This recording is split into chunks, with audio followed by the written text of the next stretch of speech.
1800 hours Pakistan Standard Time. Assalamu alaikum. This is Radio Pakistan, the news read by Muhammad Zubair Khan. First, the headlines.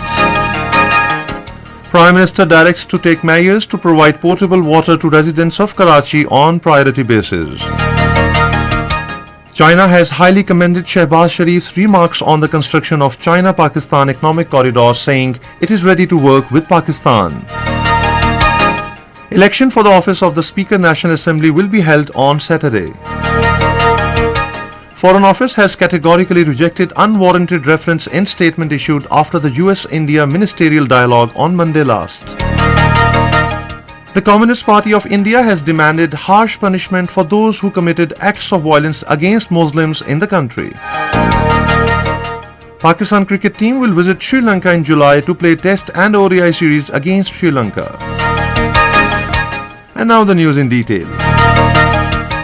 Prime Minister Shehbaz Sharif has directed to take measures to provide potable water to the residents of Karachi on priority basis. Talking to media along with Sindh Chief Minister Syed Murad Ali Shah in Karachi this evening, he said provision of clean drinking water in Karachi is a big challenge. He assured that the federal government will provide all possible cooperation to the provincial government in addressing the civic issues. The Prime Minister said he will try to bring Karachi Circular Railway project under the umbrella of China-Pakistan Economic Corridor. He said availability of comfortable transport facilities are another big challenge and efforts will be made to provide air-conditioned buses to the citizens of Karachi. Earlier, Prime Minister held meeting with Sindh Chief Minister Syed Murad Ali Shah in Karachi and discussed matters relating to development projects and law and order situation in the province. The Prime Minister directed the Chief Minister to make all-out efforts for the welfare of the people and for the safety of their lives and properties. An emergency meeting regarding energy sector, also chaired by Prime Minister Shehbaz Sharif, was held in Islamabad today. It discussed steps to overcome electricity load shedding and ensure provision of petroleum products. The meeting was attended by PMLN leaders Shahid Khaqan Abbasi and Miftah Ismail, as well as officials of Ministries of Petroleum and Finance. China has highly commended Prime Minister Shehbaz Sharif's remarks on the construction of China-Pakistan Economic Corridor, saying it is ready to work with Pakistan. During his regular briefing in Beijing, Foreign Ministry's spokesperson Zhao Lijian said that China has noted Prime Minister Shehbaz Sharif's remarks on the CPEC and we highly commend that. He said all efforts will be made to continue pursue high-quality development of the corridor and build it into a model and demonstration project for Belt and Road cooperation between the two countries. Zhao Lijian said since its launching, the CPEC had made important contributions to Pakistan's economic development and improvement of Pakistani people's livelihood. Election for the office of the Speaker National Assembly will be held on Saturday. According to the schedule, nomination papers can be obtained from the legislation branch of the National Assembly and be submitted by 12 noon tomorrow with the Secretary of the Lower House. The election will be held during the session of the National Assembly scheduled on Saturday.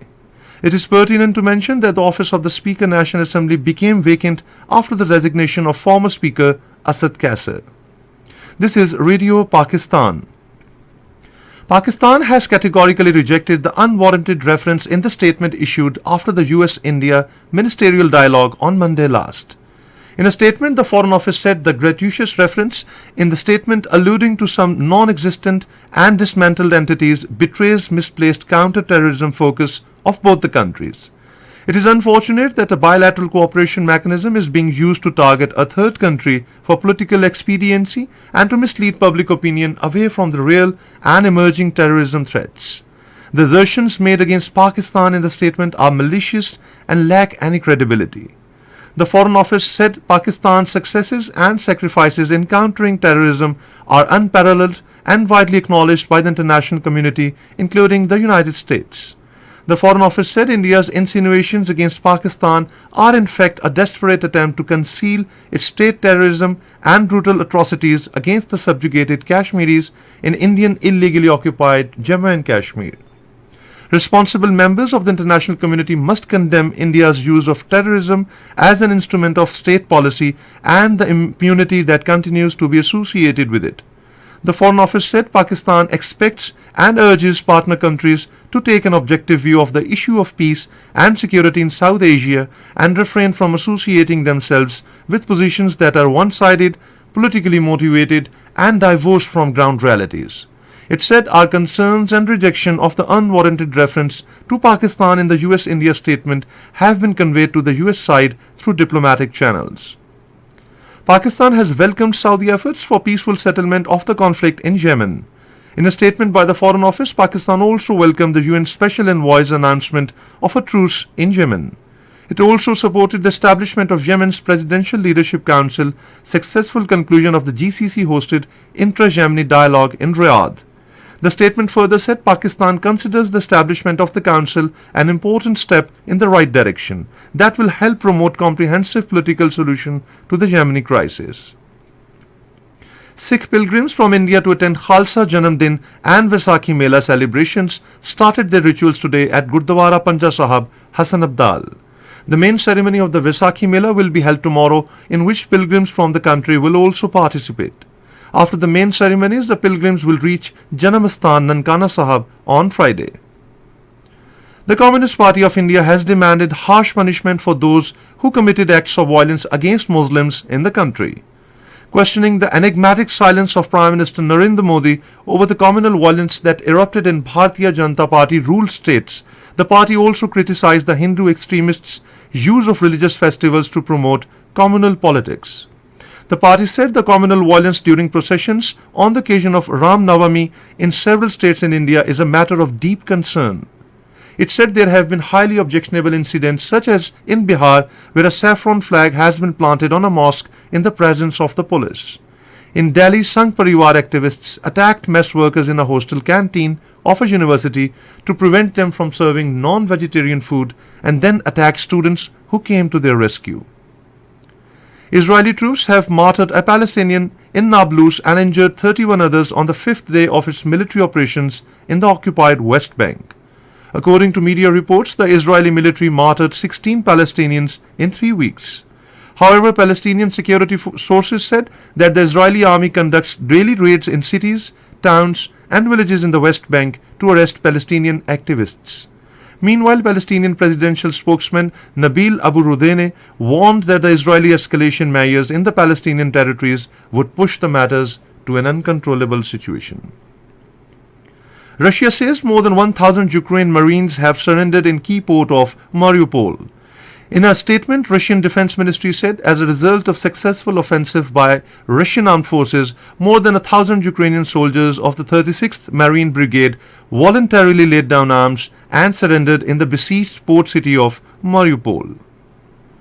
Pakistan cricket team will visit Sri Lanka in July-August this year to play Test and ODI series against Sri Lanka. The series will consist of 2 Tests and 3 ODI matches. The venues and dates of the series will be announced by cricket boards of the two countries after consultation.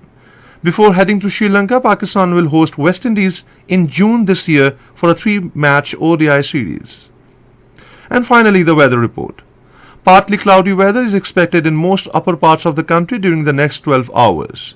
However, light rain with thunderstorm with gusty and dust-raising winds is likely in Upper Khyber Pakhtunkhwa, Islamabad, Punjab, Kashmir, and Gilgit-Baltistan. And now once again the headlines. Prime Minister directs to take measures to provide potable water to residents of Karachi on priority basis. China has highly commended Shehbaz Sharif's remarks on the construction of China-Pakistan Economic Corridor, saying it is ready to work with Pakistan. Election for the office of the Speaker National Assembly will be held on Saturday. Foreign Office has categorically rejected unwarranted reference in statement issued after the US-India ministerial dialogue on Monday last. The Communist Party of India has demanded harsh punishment for those who committed acts of violence against Muslims in the country. Pakistan cricket team will visit Sri Lanka in July to play Test and ODI series against Sri Lanka. And that is the end of the news. For more news and analysis, please log on to our website radio.gov.pk and also watch live video streaming of our bulletins on the link facebook.com/Radio Pakistan News Official.